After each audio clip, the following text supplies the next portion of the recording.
Hello friends, welcome to ARP classroom. স্বাগত জানাচ্ছি ARP ক্লাসরুমের আরও একটি নতুন ক্লাসে।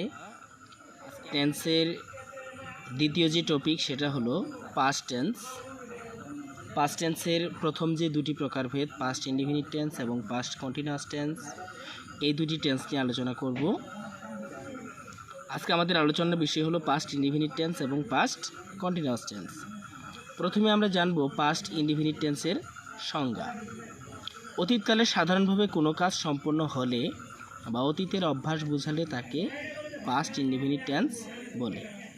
অর্থাৎ অতীতকালে কোনো কাজ যদি সাধারণভাবে সম্পন্ন হয়, স্বাভাবিক যে কাজ বা অতীতের কোনো অভ্যাস বোঝালে তাকে পাস্ট ইনডিফিনিট টেন্স বলে। আমরা উদাহরণটা খেয়াল করব।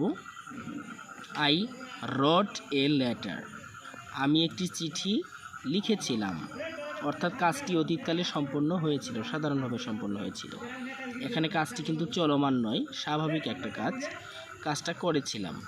আই রট এ লেটার, আমি একটি চিঠি লিখেছিলাম, তার মানে অতীতকালে কাজটি সাধারণভাবে সম্পন্ন হয়েছিল, এর জন্য এটা past indefinite tense.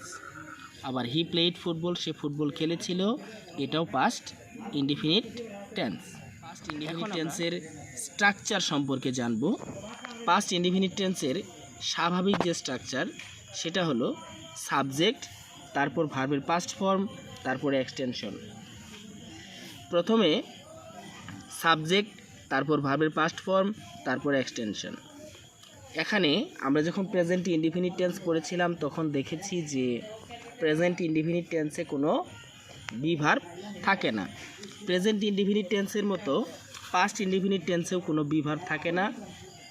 Present indefinite tense এবং পাস্ট ইনডিফিনিট টেন্সের স্ট্রাকচার প্রায় সেম, শুধু তফাৎটা হলো প্রেজেন্ট ইনডিফিনিট টেন্সে ভার্বের প্রেজেন্ট ফর্ম থাকে, কিন্তু পাস্ট ইনডিফিনিট টেন্সে ভার্বের পাস্ট ফর্ম থাকে। তাহলে সাবজেক্ট, ভার্বের পাস্ট ফর্ম, তারপর এক্সটেনশন। আমরা একটু উদাহরণগুলোর দিকে খেয়াল করব। এখানে দে ওয়াকড ইন দ্য আফটারনুন, এখানে দেটা হলো সাবজেক্ট, ওয়াকড হলো ভার্বের past form, in the afternoon এতটুকু হলো এক্সটেনশন বা অতিরিক্ত অংশ।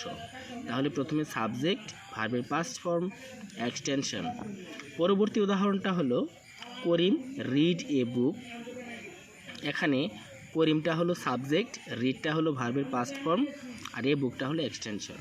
আমরা জানি যে রিডের তিনটা ফর্ম একই, প্রেজেন্ট ফর্ম, পাস্ট ফর্ম এবং পাস্ট পার্টিসিপল ফর্ম, তিনটা হলো একই। আসলে এখানে রিডের, আমরা ধরে নেব যে এখানে রিডের পাস্ট ফর্মটাই ব্যবহার করা হয়েছে।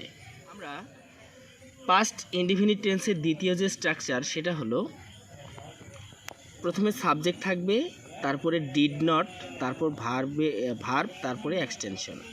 এখানে আমরা আগে থেকেই জানি যে নেগেটিভ করতে হলে বি ভার্বের পরে নট বসাতে হয়, নেগেটিভ করতে হলে বি ভার্বের পরে নট বসাতে হয়, কিন্তু পাস্ট ইনডিফিনিট টেন্সে কোনো বি ভার্ব নেই। সেক্ষেত্রে আমরা প্রেজেন্ট ইনডিফিনিট টেন্সে যেমন বি ভার্ব হিসেবে ডো এবং ডাজ এনেছিলাম, পাস্ট ইনডিফিনিট টেন্সেও তেমনি ডো ডাজের পরিবর্তে আমরা আনবো ডিড। এখানে ডিডকে আমরা বি ভার্ব হিসেবে আনবো, বি ভার্বের পরে নট। এখন একটা জিনিস তোমরা খেয়াল করেছো কি না, যে আগে ছিল ভার্বের পাস্ট ফর্ম, কিন্তু এখানে শুধু ভার্ব ব্যবহার করা হয়েছে, এখানে শুধু ভার্ব ব্যবহার করা হয়েছে। এখানে শুধু ভার্ব ব্যবহার করা হয়েছে বা ভার্বের প্রেজেন্ট ফর্ম এ কারণেই ব্যবহার করা হয়েছে কারণ এখানে ডিডটা হলো ভার্বের past form, do did done. এখানে বি ভার্বটা যেহেতু ভার্বের পাস্ট ফর্মে আছে, যার কারণে এখানে আর ভার্বের পাস্ট ফর্ম ব্যবহার করা হয়নি, এটা ভার্বের প্রেজেন্ট ফর্মই আছে। তাহলে উদাহরণটা এরকম হলো যে they did not walk in the afternoon, আগে ছিল ওয়াকড, এখন হয়ে গেছে ওয়াক, ওয়াকের সাথে যে ইডি ছিল সেটা কিন্তু এখন আর নেই। তাহলে প্রথমে সাবজেক্ট, তারপর বি ভার্বের পরে নট, তারপরে ভার্ব, তারপর হলো এক্সটেনশন।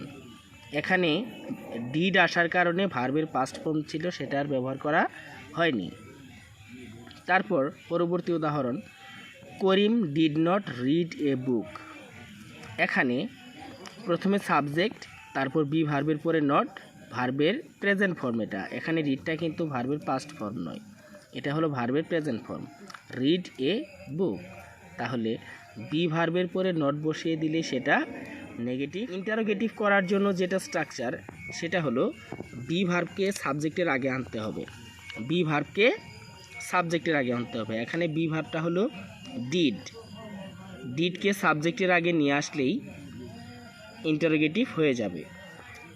তাহলে আমরা উদাহরণগুলো যদি স্ট্রাকচারটা যদি আরও একবার খেয়াল করি তাহলে দেখতে পারবো সাবজেক্টের আগে ডিড চলে এসেছে। ডিড, তারপরে সাবজেক্ট, তারপরে ভার্ব, তারপরে এক্সটেনশন। এখানেও কিন্তু ভার্বের পাস্ট ফর্ম ব্যবহার করা হয়নি। কেন?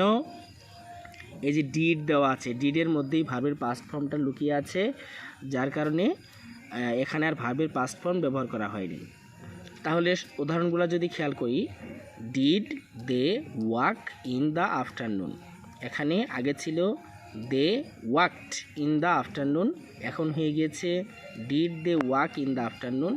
এটা আগে পাস্ট ফর্মে ছিল, কিন্তু এই পাস্ট ফর্মটা ডিডের মধ্যে চলে এসেছে। তাহলে বি ভার্বটাকে সামনে বসিয়ে দেওয়া হয়েছে, did they walk in the afternoon. দ্বিতীয় যে উদাহরণ সেটা হলো did Karim read a book.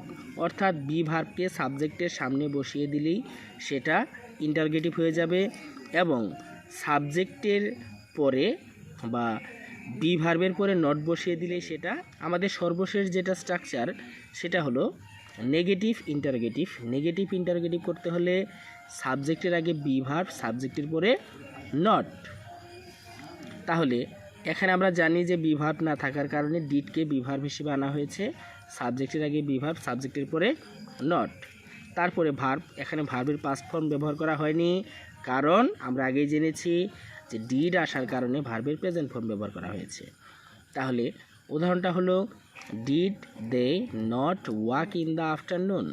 এখানে ওয়াক ইন দ্য আফটারনুন এটা হলো এক্সটেনশন, আর সাবজেক্টটা হলো দে।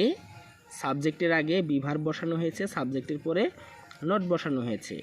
সাবজেক্টের আগে বি ভার্ব, সাবজেক্টের পরে নট, তারপরে ভার্ব, তারপরে এক্সটেনশন। দ্বিতীয় উদাহরণটি হলো did Karim not read a book. এখানে সাবজেক্টের আগে বি ভার্ব, সাবজেক্টের পরে নট।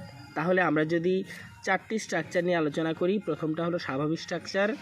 নেগেটিভ করতে হলে বি ভার্বের পরে নট, ইন্টারোগেটিভ করতে হলে সাবজেক্টের আগে বি ভার্ব, এবং নেগেটিভ ইন্টারোগেটিভ করতে হলে সাবজেক্টের আগে বি ভার্ব, সাবজেক্টের পরে নট। এক্ষেত্রে প্রেজেন্ট পাস্ট ইনডিফিনিট টেন্সে যদি ডিডকে বি ভার্ব হিসেবে আনা হয় তাহলে ভার্বের যে পাস্ট ফর্ম থাকে সেটার তখন পাস্ট ফর্ম ব্যবহার করা যায় না, সেখানে ভার্বের প্রেজেন্ট ফর্ম ব্যবহার করতে হয়, কারণ ওই ভার্বের যে পাস্ট ফর্ম ছিল সেটা ডিডের মধ্যে চলে আসে। এটাই হলো পাস্ট ইনডিফিনিট টেন্সের মূল। Past continuous tense, past continuous টেন্সের সংজ্ঞা যেটা তা হলো অতীতকালে কোনো কাজ চলছিল বা হইতেছিল বুঝালে তাকে পাস্ট কন্টিনিউয়াস টেন্স বলে। অতীতকালে কোনো কাজ চলতেছিল বা হইতেছিল বুঝালে তাকে পাস্ট কন্টিনিউয়াস টেন্স বলা হয়। অতীতকালে কোনো কাজ যদি রানিং বা চলমান অবস্থায় থাকে তাহলে সেটাকে পাস্ট কন্টিনিউয়াস টেন্স বলা হয়। উদাহরণ আছে, হি ওয়াজ গোয়িং টু মার্কেট। সে বাজারে যাইতেছিল। কাজটা কিন্তু অতীতকালে সংগঠিত হয়েছে, সে মার্কেটে যাইতেছিল, অর্থাৎ অতীতকালে যাইতেছিল, যার কারণে এটা হলো পাস্ট কন্টিনিউয়াস টেন্স। আবার আরেকটা উদাহরণ দেখব, দে ওয়ার রিডিং এ বুক। তারা একটি বই পড়িতেছিল। এটাও হলো কাজটি অতীতকালে সংগঠিত হইতেছিল, যার কারণে এটা হলো পাস্ট। আমরা এখন একটু স্ট্রাকচারগুলোর দিকে খেয়াল করব। পাস্ট কন্টিনিউয়াস টেন্সের যেটা স্বাভাবিক স্ট্রাকচার সেটা হলো প্রথমে সাবজেক্ট থাকবে, তারপরে বি ভার্ব হিসেবে থাকবে ওয়াজ ওয়ার, তারপরে ভার্বের আইএনজি। আমরা জানি যে কন্টিনিউয়াস টেন্স মানে হলো ভার্বের আইএনজি, তারপরে এক্সটেনশন। এখানে প্রথমে সাবজেক্ট, তারপরে ওয়াজ ওয়ার, তারপরে ভার্বের সাথে আইএনজি, তারপরে এক্সটেনশন। এখন আমরা জানবো ওয়াজ কখন ব্যবহার করা হয়, ওয়ার কখন ব্যবহার করা হয়। ওয়াজটা হলো সিঙ্গুলার বি ভার্ব, ওয়াজটা হলো সিঙ্গুলার বি ভার্ব, ওয়ারটা হলো প্লোরাল বি ভার্ব। অর্থাৎ সাবজেক্ট যদি সিঙ্গুলার হয় তাহলে ওয়াজ ব্যবহার করা হবে, আর সাবজেক্ট যদি প্লোরাল হয় তাহলে ওয়ার ব্যবহার করা হবে। সাবজেক্ট সিঙ্গুলার ওয়াজ হবে, সাবজেক্ট প্লোরাল ওয়ার হবে, আর কোনো পরিবর্তন নেই। তাহলে উদাহরণগুলো একটু খেয়াল করব। They were running in the sun, তারা রৌদ্রের মধ্যে দৌড়াইতেছিল। এখানে দেটা হলো সাবজেক্ট, এটা কিন্তু প্লোরাল, দে অর্থ তারা, তারা অর্থ অনেকজন, তাহলে এটা যেহেতু প্লোরাল এর জন্য ওয়ার বসেছে। They were running in the sun, তারা রৌদ্রের মধ্যে দৌড়াচ্ছিল। সাবজেক্ট ওয়াজ ওয়ার, ভার্বের সাথে আইএনজি এক্সটেনশন। দ্বিতীয় যে উদাহরণ সেটা হলো she was singing a song, সে একটি গান গাইতেছিল। এখানে সে এটা হলো সিঙ্গুলার, সিঙ্গুলার হওয়ার কারণে ওয়াজ ব্যবহার করা হয়েছে, তারপরে ভার্বের সাথে আইএনজি, তারপরে আমরা এক্সটেনশন। দ্বিতীয় যে স্ট্রাকচার সেটার দিকে একটু খেয়াল করব। আমরা জানি যে আমাদের দ্বিতীয় স্ট্রাকচারটা হয় নেগেটিভ স্ট্রাকচার। নেগেটিভ করতে হলে বি ভার্বের পরে নট বসাতে হয়।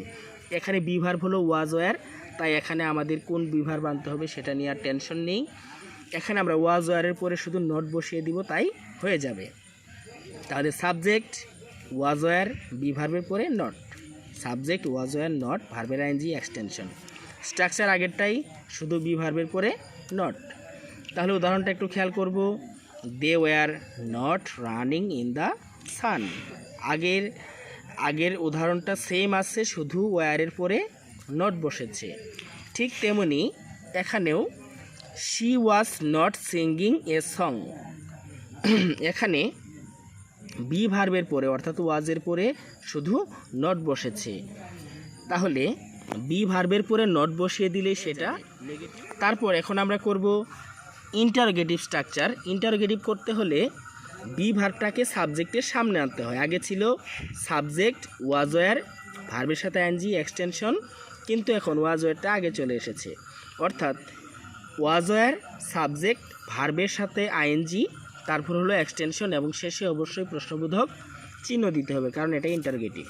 উদাহরণগুলো একটু খেয়াল করব।